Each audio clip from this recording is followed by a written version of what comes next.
সবজিগুলো কাটা হয়ে যাচ্ছে। এখানে তো ফুলকপি দিয়েছি করে তো ভাত চাপাতে চলে এসেছি। আবার ওখানে দেখো কতগুলো ভেজাতে দিয়েছি সোয়েটার মোয়েটার।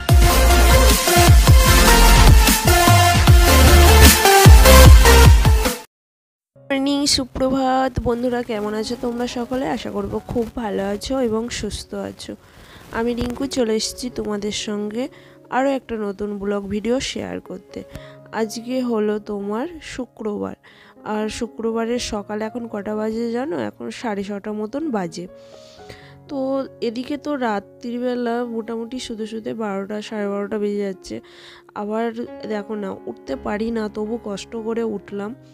কারণ হচ্ছে কি বলতো, আগের দিন তো দেখিয়েছিলাম দোকান ঘরটা পরিষ্কার করেছি। তো এটা হচ্ছে আমাদের দোকান ঘরের বাইরেটা কিছু মালপত্র রয়েছে যেগুলো কি বলবো, ধুলো পড়ে নষ্টই হয়ে গেছে একরকম। তবু ঝেড়ে ঝুড়ে পরিষ্কার করে রাখি, মাঝে মাঝে না ঝাড়লেও নয়। তো দেখো এখন এই ফুল এনার্জির সাথে এখন ঝাড়তে লেগেছে। আর এত মারাত্মক ঠান্ডা পড়েছে, ঠান্ডার মধ্যে কিন্তু হাতগুলো কনকনিয়ে যাচ্ছে। তার সত্ত্বেও আমাকে এই কাজগুলো করতে হবে, কারণ কিছু করার নেই। আমার সংসার বললে তো হবে না, আমার সংসারের কাজগুলোও তো আমাকে করতে হবে, বলো বন্ধুরা। যে যেখান থেকে আমার ব্লগটি দেখছো অবশ্যই একটা লাইক করে দিও, আর ভালো লাগলে চ্যানেলটিকে সাবস্ক্রাইব করে দিও নতুন বন্ধু হয়ে থাকলে। তো তোমরা দেখো ব্লগটা, আশা করছি ভালো লাগবে। তো দেখো আমার ঝাড় দেওয়া হয়ে গেছে, গোছানো হয়ে গেছে। এখন আমি জলদি করে দোকান ঘরটা মুছে নিচ্ছি। মানে 6টার সময়ই উঠেছি ধরো, আর সকাল 6টা থেকে রাত 11টা অবধি আমি যেভাবে সংসারে কাজগুলো গুছিয়ে করি, তো সেটাই তোমাদের সঙ্গে শেয়ার করছি আজকে। তো দেখতেই পাচ্ছ তো মুছছি, আর হাতগুলো মনে হচ্ছে না যে হাত নেই, কারণ হচ্ছে ঠান্ডা জলে হাতটা আমার একদম অবশ হয়ে গেছে। তো মুছলাম যখন বাইরেটা, দোকান ঘরটাও মুছে নিই। আর এই যে এইগুলো সরিয়ে নড়িয়ে আমি সব কিন্তু মুছি, আর এই তলাগুলো পরিষ্কার রাখি। কেন জানো তো? কিছু ঢুকলে না, আর মানে কিছু ঢুকলে বলতে কি, সাপ ব্যাঙ ঢুকলে এগুলো দেখা যায়। মানে যথারীতি মাঝে মাঝে সাপ প্রায় ঢোকে, প্রায় বলতে কি কিছু কিছু সময় ঢুকে যায়। তো এগুলো ফাঁকা থাকলে কি হয়, সুবিধা হয় জানো তো।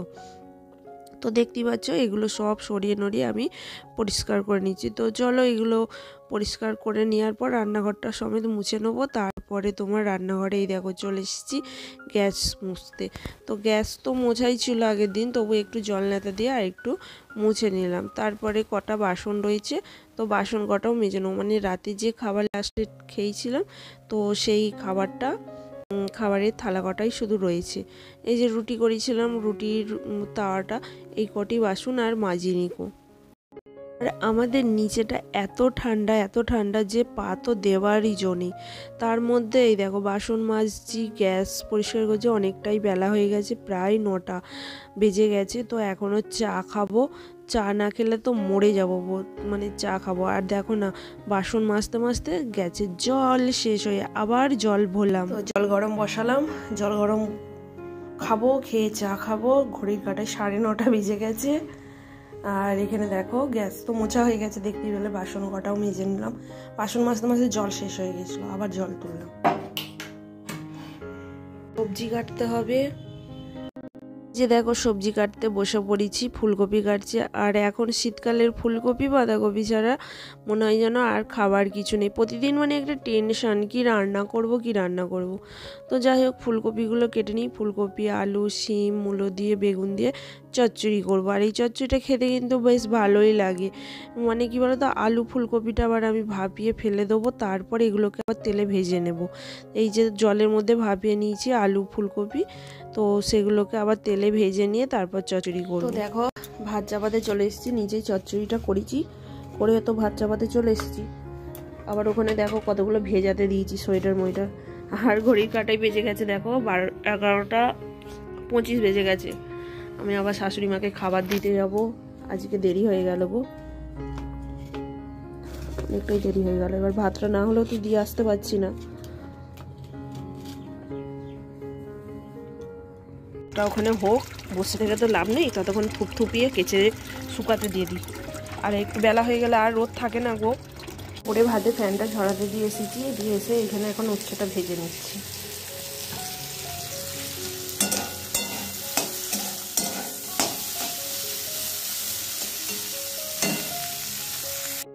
সংসারে কিন্তু একটু আধটু কাজ নয়, অনেক অনেক কাজ থাকে। তো দেখো আমি আবার রান্না বান্না সেরেই চলে এসেছি শাশুড়ি মাকে খাবার দিতে। অনেকটা বেলা হয়ে গেছে। তো আজকে তো বেশি কিছু রান্না বান্না করিনি, মানে ডাল ঝোলটা করিনি। আর এখন কি হয়েছে জানো তো, একবার করে ভাত খাওয়া হচ্ছে তো, আর গরম গরম ভাতের সঙ্গে একটা চচ্চড়ি করলেই বেশ ভাত খাওয়া হয়ে যাচ্ছে জানো তো। আর আমার শাশুড়ি মা দেখো এখানটায় কি সুন্দর করে পরিষ্কার করেছে। সত্যি কথাই বলে না যে বয়স হলে অবহেলা করতে নেই সব মানুষগুলোকে। দেখো এখানে বসে বসে এইগুলো কি সুন্দর পরিষ্কার করেছে। আর বলছে গাছে পেঁপেগুলো পড়ে যাচ্ছে তো নিয়ে যাও। আর সত্যি কথাই আমি ভাবতে পারছি না যে মানুষটা পড়ে গিয়েছিল, ভেবেছিলাম হয়তো। আমি ওদিকে বাস দেখবো না তোমায় ইয়া করবো বলো? বাস গিলে গিলে খেতে হবে না, ধীরে সুস্থেই খাও। এখন এই দুদিকের বাস কোনো দিকই ঢোকেনি। তো চলো পড়তে যাবে এখন, বাস আসছে কি দেখতে হবে। চলে গেল আর আমার এদিকে ছড়িয়ে ছিটিয়ে সব রয়েছে। তো চলো আমি দুটো ভাত খেয়ে নিই, খেয়ে টিয়ে বাসন মেজে নিই।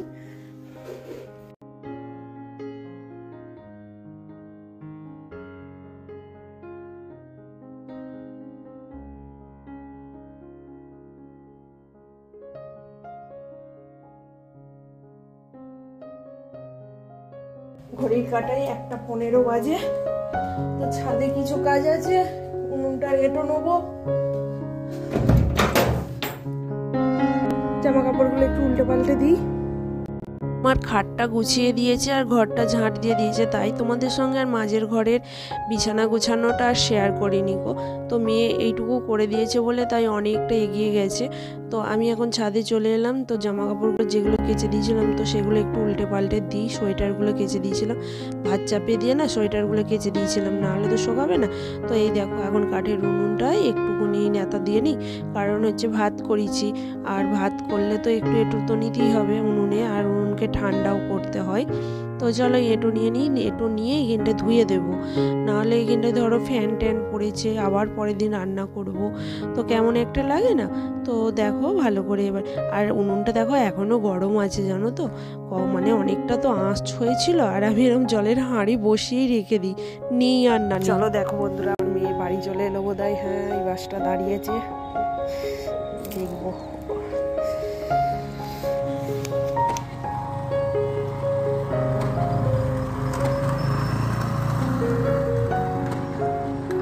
লাতি মারো, লাতি হবে না।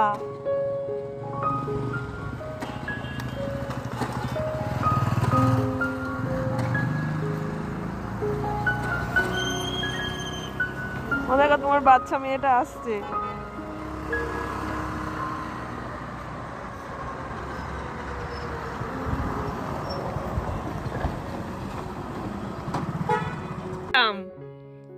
ম্যাডাম এদিকে এদিকে, ওখানে হাওয়া কি হাওয়া দিচ্ছে, এই ঘরের মধ্যে আয়, ওখানে প্রচুর হাওয়া, দেখ এখানটায় গরম। বাংলা কথা বুঝিস না? আমি খাবো না, ঠিক আছে খাবো না। কিসে এলাম কে জানে? কেন? বাপরে বাপরে, যে পাশে দুটো বউ দাঁড়িয়েছে, আমি বসেছিলাম, দাঁড়িয়েছে সে একটা বয়স্ক মানুষ, ঘুমে একবার এরকম করে তাকালাম, সোজা হলো, আবার তাকালাম, কি হয়েছে? ঘুমে যাচ্ছে? না না, বাসে এত ভিড়, ঘুমানোর ঘুম আছে? খুব ভিড় হয়েছে। কি নিয়ে এসছিস? পেয়ারা মাখা? আসনটা সরা। আমার মেয়ে পেয়ারা মাখা নিয়ে এসছে আমার জন্য। না আমাকে বললো কিনা তুমি খাও। সুন্দর দেখতে গো, কমলা লেবু গুলো আমার দেখে কি পছন্দ হলো, তো আমি নিয়ে নিলাম। যদি আমার মা বকো যেন নিলাম না। তুই লেবু নিয়ে এলে আমি বকবো? যদি খারাপ দেয় আর আমাকে সব খারাপ করে দেয়, তুমি জানো, যখনই খারাপ দেয় তুমি আমাকে এখনই তো কথা না। আচ্ছা কেউ কি বুঝতে পারে যে খারাপ কি ভালো? ওই ওই মোর মাথাটাই বসেছিল তো, ওই মোর মাথাটাই। ও, আর ওইখানে পেয়ারা বসেনি গো? ওখানে পেয়ারা, পেয়ারা মাখা নিলাম, ওখানে লেবুও বসেছিল। না এই এই যে বদ্দিপুর মোড়ের এইখানটা বসে না পেয়ারা নিয়ে একটা বউ, ওখানটাতে বসিনি। ওখানটা পেয়ারাগুলো বেশ ওরকম, হ্যাঁ ভালো লাগে, আর কমও দাম ওখানে। দে এসেটিয়া আগে মেয়েরা মায়ের মুখে দেয় আর আমার মেয়ে নিজে খাচ্ছে। কত ভালো ভালো তো আমি যদি খাবারের কিছু থাকে সেটা আগে আবার হবে, তারপর তো বার হবে, এরকম ম্যাথম পৃথিবীতে দেখতে পাবে। হ্যাঁ খেতে হবে না। Thank you. না ওরা খেয়ে হজম করো। ধনে পাতা দিয়েছি। আর আমরা এই ঘরটার মধ্যে বসে আছি আর ঘরটার মধ্যে গরম আর ছাদে হাওয়া দিচ্ছে, ওই জন্য ঘরটার মধ্যে চলে এলাম। ভালো লাগছে পেয়ারা মাখাটা। ধনে পাতা গুলো বাসছি, এখন ধনে পাতার বড়া খাবে। কে? আমার ডটার। আমি তো বলিনি তোমার আবার কোন ডটার আছে। হ্যাঁ গো, তোমার কটা মেয়ে কোথায় রেখেছো তোমার? আর একটা মেয়েকে সে কি এখন দেখাচ্ছে না, যখন হয়তো সম্পত্তি ভাগ হবে তখন আমাকে এসে বলবে যেটা তোর বোনের রে, একটু ভাগ দেবো, তাই তো? মানুষ এইসবই বেশি বোঝে, সম্পত্তির থেকে সম্পত্তিটা বেশি বোঝে।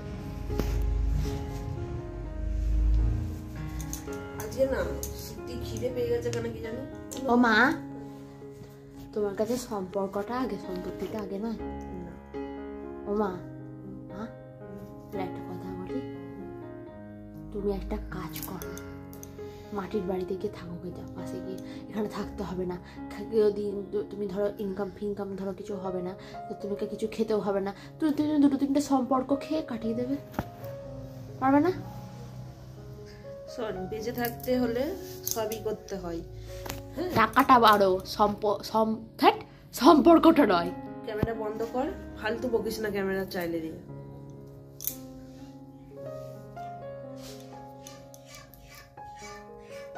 করবোই না আমি এবার, ক্যামেরা বন্ধ করবোই না। তুমি এরকম বললে তো, যখন আমি ক্যামেরা অন করিনি, ক্যামেরা অন কর, ক্যামেরা অন কর, আর যখন ক্যামেরা অন করেছি ফালতু কথা বলছিস তুই। আমি ক্যামেরাই বন্ধ করবো না, আমি ফালতু কথাই বলে যাবো। ক্যামেরা আমি এরকম ভাবেই ধরে থাকবো, ধরেই থাকবো আমি। কাঁচিটা দিয়ে কেন, কার মুখ কাটবে? আমি বকতে পারছি না, আমার এত জোর খিদে পেয়েছে। তোর বাবারও খিদে পেয়ে যাবে আজকে অনেকটা সময়। আজকে আমি যখন এই কিছুক্ষণ আগে আমি মাকে ফোন করে বললাম যে আমাকে কেউ ভালোবাসে না, আমাকে কেউ খেতে ডাকছে না, বললো খেতে আয়। তার আগে কারোর খাওয়ার হুঁশ ছিল না, যদি খিদে সত্যিই পেত খাওয়ার হুঁশ থাকতো।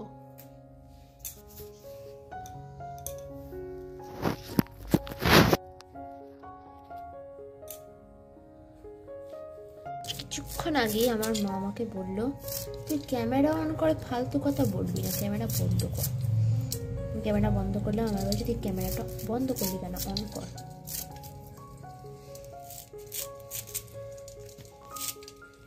এটা হচ্ছে মা, ইটস কল্ড মা, যে নিজেও জানে না কি কি ফোন কি বলছে।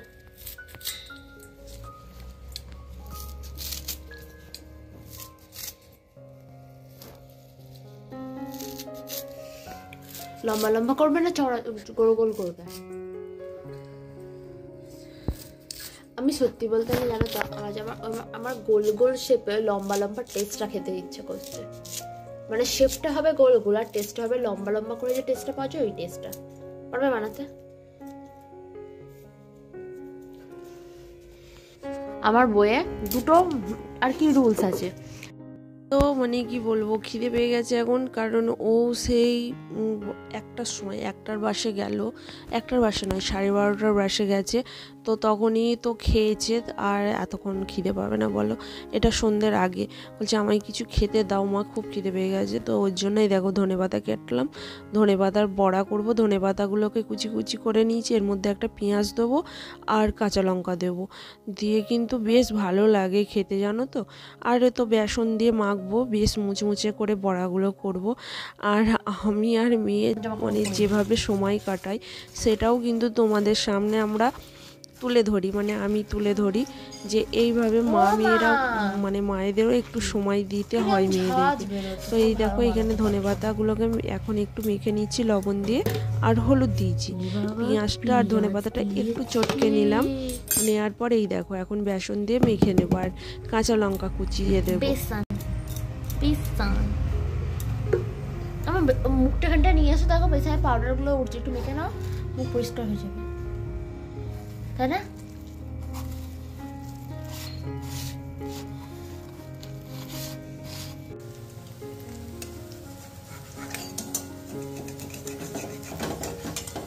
বড়াটা হয়ে গেল, তো আমরা আমি দুটো মুড়ি খেলাম, মেয়েকে দিলাম ভাত, কর্তামশাইও খেলো মুড়ি। সন্ধ্যার আগেই সব খাওয়া দাওয়া সেরে নিলাম, কারণ কি বলো তো প্রচণ্ড পরিমাণ খিদা পেয়ে গেছে আজকে, বলছি না কি হারে খিদে পেয়েছে জানি না। তো ভেবেছিলাম হয়তো খাবো না সন্ধ্যাবেলা, কিছু একটু চাটা খেয়ে নেবো, তো প্রচণ্ড ক্ষুধা পেয়ে গেছে বলে দুটো মুড়ি খেয়ে নিলাম। আর মেয়েটারও খিদে পেয়েছে, আর রাত্রিবেলা তো আর রাতের খাবার তো আছেই। তো চলো, এই ধনেপাতার বড়াগুলো কিন্তু খুব মুচমুচে হয়েছিল, যেহেতু আমাদের খাওয়া হয়ে গেছে, পেটের মধ্যে চলে গেছে, তাই তোমাদেরকে ভয়েসে বলতে পারছি গো। খুব সুন্দর কিন্তু হয়েছিল খেতে। আর আমার তো মানে কি বলবো, তেলে ভাজা তো ভীষণ একটা প্রিয়, মানে যতই কোলেস্ট্রল থাকুক আর যাই থাকুক তেলে ভাজা তো খেতেই হবে। আর সবসময় একটু মানে কি বলো তো, আমি সানফ্লাওয়ার তেল দিয়েই ভাজাভুজিটা করি। আমি যাতা তেল দিয়ে মানে কি বলো তো, সেই এক ধরনের রিফাইন তেল থাকে, ওগুলো দিয়ে আমি ভাজাভুজি করি না, আমি সবসময় একটু ভালোই তেলটাই ব্যবহার করি। তো দেখো চলো বড়াটা ভাজা হয়ে যাক, তারপরে তো সন্ধ্যাবাতি দেওয়া আছে। দেখো সন্ধ্যাবেলা আবার 1 কাপ আমার জন্য গ্রিন টি আর মেয়ের জন্য 1 কাপ চা করে নিয়ে চলে এলাম ওপরে। আর ওর জন্যই বিস্কিটটা নিয়ে এসেছি, বিস্কিটটা আমি খাবো না, আমি তো গ্রিন টি খাবো। তো 1 কাপ দেখো গ্রিন টি নিয়ে এসেছি। আমার গ্রিন টিটা খেতে না ভীষণ ভালো লাগে, আর গ্রিন টিটা খেলে আমার বেশ শরীরের মধ্যে মনে হয় যেন একটা এনার্জি পেলাম, এরকম একটা মনে হয়। এখন বাজে 11:30, তো আমি তো ফেসবুকে একটু লাইভ করতে এসেছিলাম, তো লাইভ হয়ে গেছে, তো কেউ কমেন্ট করলো না লাইভে, শুধু শুধু ঘুরে এলাম। তো যাই হোক চলো, নিচে আমাদের তো খাওয়া দাওয়া অনেকক্ষণ আগেই কমপ্লিট হয়ে গেছে। আর রাত্রিবেলা রুটি তড়কা খেলাম, বানাইনি, কিনে নিয়ে এসেছি রুটি তড়কা। আর এই ঠান্ডায় বানাতেও ইচ্ছা করছে না, আর মোট কথা হচ্ছে আটা নেই কো বলে আমি কিনেই নিয়ে আসতে বললাম। আমাদের বাড়িতে যখন ভালো কিছু রান্না হয় তারপরে সেটা হচ্ছে কিনে আনা হয়েছে। আর কতগুলো বাসন রয়েছে, বাসনে আর মানে ঠান্ডা জলে আর হাত দিতে ইচ্ছা করলো না, ভাবলাম যে সকালবেলা থাক মেজে নেবো, পরিষ্কার করে নেবো। কটা বাসন বেসিনে রেখে দিয়েছে, রাখি না আবার একদিন না ভালো লাগে না কো। তো যাই হোক চলো, আজকের মতো বক এখানেই শেষ করছি, দেখা হবে পরের একটা ব্লগে। ভালো থেকো, সুস্থ থেকো, সাবধানে থেকো, হাসি খুশি থেকো। ব্লগটি কেমন লাগলো অবশ্যই কমেন্টস করে জানিও, ভালো লাগলে চ্যানেলটিকে সাবস্ক্রাইব করতে ভুলো না। আর তোমাদের ওদিকে কেমন ঠান্ডা পড়েছে কিন্তু কমেন্টস করে জানিও। তো প্রচণ্ড ঠান্ডা, মানে মারাত্মক ঠান্ডা পড়েছে। হ্যাঁ, তবে ঠান্ডার সময় ঠান্ডা না পড়লেও একটু ভালো লাগে না গো। আর মানে যতটা পারি কি বলো তো, প্রতিদিনই ব্লগ করি, মানে ছাড়ার চেষ্টা করি, যা হোক মানে সময়ের মধ্যেই ছেড়ে দিয়েছি। আবার জানো তো একদিন এমন হয়ে যায় মানে ব্লগ আর ছাড়া যায় না, মানে ভয়েসটা যদি দেওয়া থাকে না, পরের দিন ঠিক সাজিয়ে গুছিয়ে আমি দিয়ে ছেড়ে দিতে পারি। আর ভয়েস যেদিন আমি দিতে পারিনি গো, সেইকার আমার ব্লগ ছাড়া হয় না গো। তবে রেগুলার দেওয়ার চেষ্টা করি। তো চলো টাটা।